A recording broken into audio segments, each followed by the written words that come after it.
Rick Santorum says his life is all about passion, whether it deals with his large Catholic family, his politics, or his belief that this generation may leave the United States more vulnerable. We may leave America weaker, and I believe that can be changed just like anything else. But you have to get out on the field. You can't sit on the sidelines. Santorum sure isn't sitting still. He's made some 40 visits to the early presidential primary states of Iowa, New Hampshire, and South Carolina. That's more than any other potential candidate. That paid off in South Carolina, where he won a recent GOP straw poll. But national polls show him in the low single digits. Washington Post election writer Aaron Blake talked with me recently on the Brody File about Santorum's need to win early. He's been spending a ton of time in Iowa, a ton of time in New Hampshire. If he doesn't make a bang in one of those two states, he's not going to have the kind of organization that's going to get him through the following states. People say, why are you running? Well, the only reason that I would run is because you feel like that's what you're being called to do. And Santorum says he wants to call it as he sees it when talking to voters. He tells crowds that the separation of church and state is not what the founding fathers intended.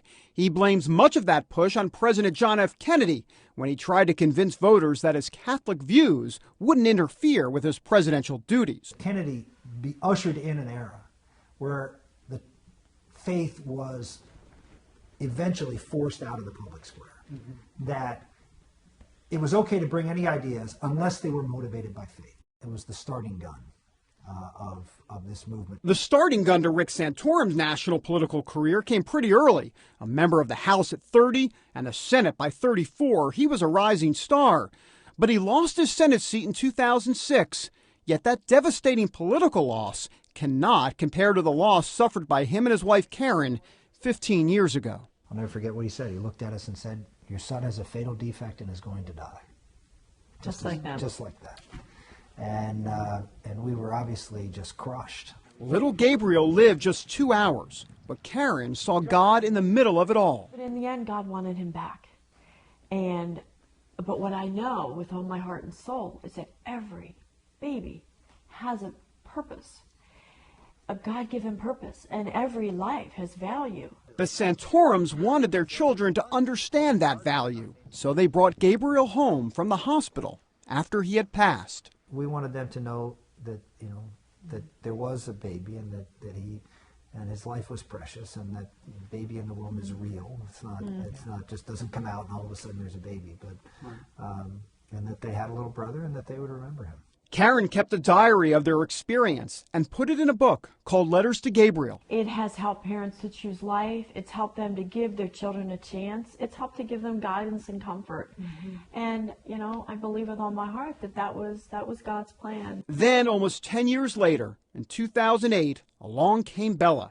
Simply put, she's a miracle baby, born with a rare genetic disorder. She wasn't supposed to see her first birthday. She's now almost 3. She's beating the odds. Yeah. What's going through your mind? God clearly has a plan for this child. She's so beautiful. She is a ray of sunshine in our lives. She has also had quite the impact on her passionate and fiery father. I know some people might find this hard to believe, but she's gentle in my condition. She has him wrapped around her little pinky, let me tell you. She's my little sweetheart. While their love for Bella is unwavering, there still was, at times, anger directed at God. Some people may be watching this and going, where is the shake your fist at God moment? And it was after her birth, and I did very much have that. I bet. must admit. I felt like he had thrown me under the back corner of the desert and forgot about me. I think we all go through desert periods where you think, where are you, Lord? Here I am, and I need you. And you were also angry that God did this to, it felt like God did that. Why would he do this to our little girl? Not just to us, but why did you do this to her? Right. And then, I think a lot of parents go through this, where they're asking the whys, and there is no why. And once I let that go, and it was a complete abandonment to our Lord. Once you do that, there is a peace. The Santorums have found peace at home, but in politics, well, that's a different story. Karen Santorum definitely has some battle scars, but seems ready for another go-round. So for me, it's not just another political race. It's about going onto the battlefield. and, defending God's truth in the world. Taking that stance has been like walking through a social issue minefield. Opponents have called Santorum a hater because he's outspoken about the sin of homosexuality. It has made him a long list of enemies. It's hard to do, but you got to do it. When I read all this stuff about how I hate people, you get that you're a hater. You hate this Rick person. Hates no one. You hate this person because of this. You hate this person because of this. And it's funny that these people who say that, I'm praying for these people. And now if I hated you, why would I be praying for you? When Santorum does officially enter the race, it will be a tough road, but he says he's willing to make the journey to help America reclaim its greatness.